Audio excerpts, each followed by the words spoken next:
So we're hearing you're leaving DOGE after like 3 Scaramucci's.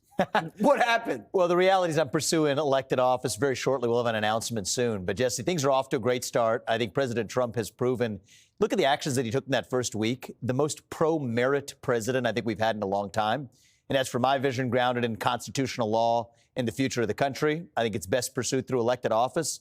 And I'm confident that they're going to succeed in slashing and burning that federal bureaucracy. People are saying you didn't get along with Musk. What happened there? I think that's incorrect. But what I would say is we had different and complementary approaches. I focused more on a constitutional law, legislative-based approach. He focused more on a technology approach, which is the future approach.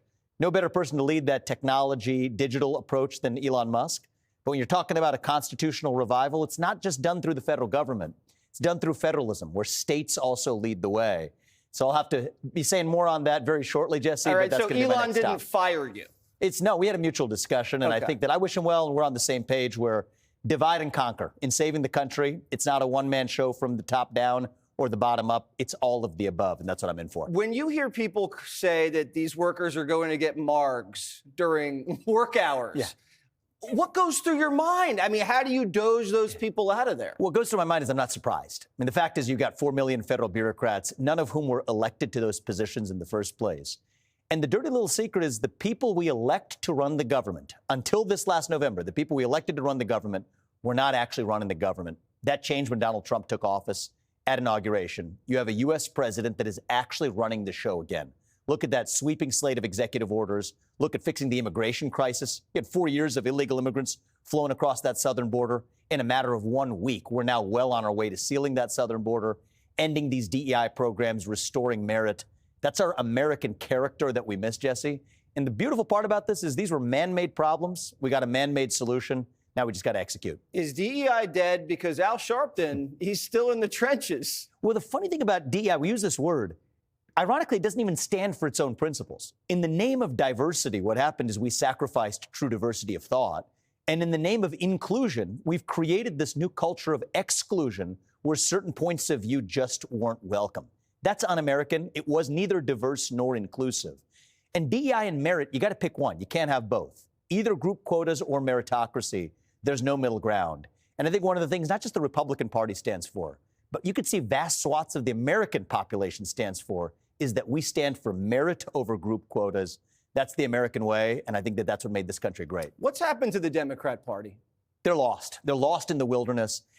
Speaking as an American, I am rooting for a better version of that Democratic Party to reemerge from those ashes. We are? Because I think it'll make our country better off to have actual competition. Yeah. Right now, they're lost in the wilderness. They bent the knee to the woke left, far left wing, forgetting about the wing that focused on economic inequality. That used to be the focus of the left. They switched to all of this racial, gender, sexuality nonsense. I think they're going to have to figure out their part. That's not my job to figure out. But I think for the Republican Party, having won, I think now is take that mandate and restore the country that we know with free speech, with merit, the pursuit of excellence. We're not victims. We're done with this victimhood culture of the last decade or two in this country. We're not victims. We're victors. We're winners. We don't whine. We win. That's the culture that Donald Trump is leading from the top. And I think that whether it's bottom up from the states or top down from the White House, that's what we want to see in this country. Is the media winning because Acosta's being sent to the midnight shift and Maddow has a pay cut that she has to take? What's going on? I think the market works. That's a short answer. As long as you let the free market work and people are able to make their choices, I think you're seeing people opt out of a lot of that media indoctrination.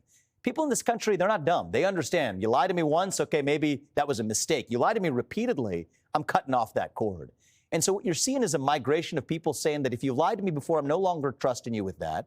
Part of that came from the federal government. Keep in mind, we still have a federal government that, look, recently, now is finally admitting COVID started in a lab in China. Yep. We all knew this years ago, and yet only now, years later, is the government coming around to admitting it. People are hungry for the truth. They're done with the lies. And I do think that what you've seen in the last year, it's a beautiful thing, is a lot of people now feel the permission to speak up. People in Silicon Valley, people here in Wall Street, who would not have dared to say a word in favor of MAGA or President Trump, now able to speak their mind and say there's nothing wrong with the idea of actually making America great again. We don't have to apologize for that. And I think it was President Trump's decisive victory that gave people that permission. You'll be speaking your mind about your future pretty soon. Yes. I can't wait to hear what that's going to be.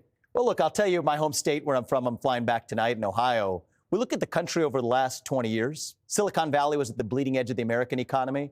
I think the Ohio River Valley can be at the bleeding edge of the American economy for the next 20 years. People leaving this state from New York or California, right now they go to Florida or Texas. I think places like Ohio should be where they're headed in the next couple of decades. All right, and if global warming keeps happening, it's going to get really nice and sunny in Ohio. Yeah. Vivek, good to see you. Good luck with everything. Good to see you, Jesse. Appreciate it. Thank you.